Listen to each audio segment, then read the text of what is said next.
bring in Chantal Sun, Deputy Prime Minister of Cambodia. JP Ong joins in the conversation as well. Mr. Deputy Prime Minister, good morning. Great to have you with us and appreciate your time. How do you address these concerns on the part of not just Vietnam, but some other Southeast Asian neighbors to this project? Well, good morning. Thank you very much for having me on your program. I wish to inform your viewers that it took our experts and 48 international experts and consultants to complete a comprehensive study on these projects. Now, when we mention that the length of this project is 180 kilometers, it does not mean we will dig 180 kilometers of canal. This canal is an existing canal that has been used for over 2,000 years. All we need to do is just to enlarge the canal and deepen it to allow up to 3,000 metric tons of vessel to go from Phnom Penh directly to our sea in Cap. This project will not affect the environment in Cambodia or cross-border environment in Vietnam. We use internationally accepted method, standard, hydrology, hydraulic model, drones, satellite, on-site study to evaluate the environmental assessment impact on this project. And it shows that it will not negatively affect the environment in Cambodia and cross-border, namely in Vietnam. Prime Minister, this is JP Ong.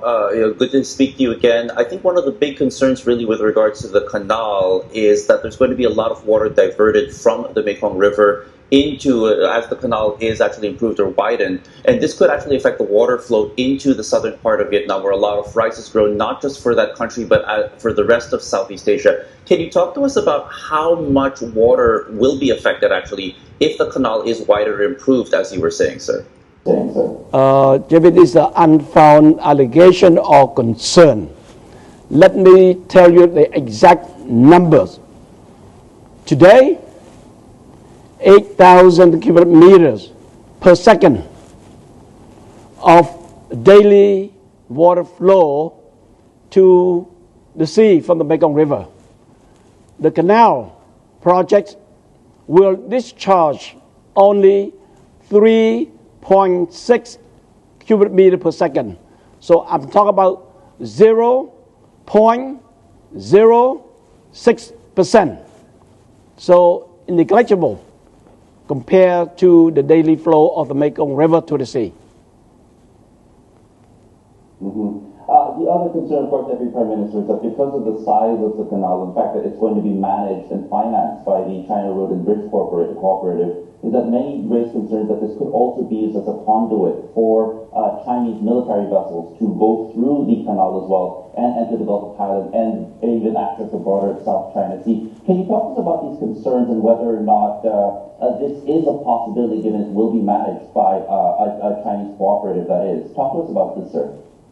This is absolutely, totally untrue. The Constitution of Cambodia does not permit any foreign military in Cambodia, period. So there should not be any foreign military using Cambodian territory.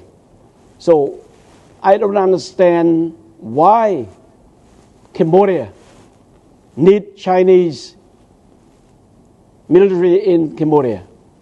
Why the Chinese would use Cambodia territory against our sovereignty, independence. So it's absolutely untrue that the Chinese will use this canal. Fair enough, sir. Let's talk about the economic impact now for Cambodia and what it means for Cambodia in terms of helping their economy grow and perhaps even improving some of the logistics. Tell us what you estimate is the potential economic impact or improvement for Cambodia should the canal be operational by 2028? This canal not only benefit Cambodia, but benefit the region and the world. One, for Cambodia, we will improve the irrigation and the flooding in the southern part of Cambodia. Two, we will improve or enhance the green connectivity between the freshwater port in Cambodia to the seaport in Cambodia and also the connectivity with ASEAN.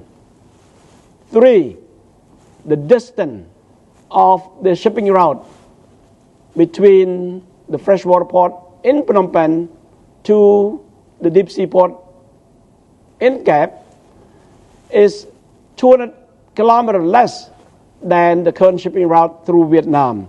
So as such, Cambodia will help reduce the greenhouse gas emission to the environment and also reduce the cost of logistics that will improve the investment in the country.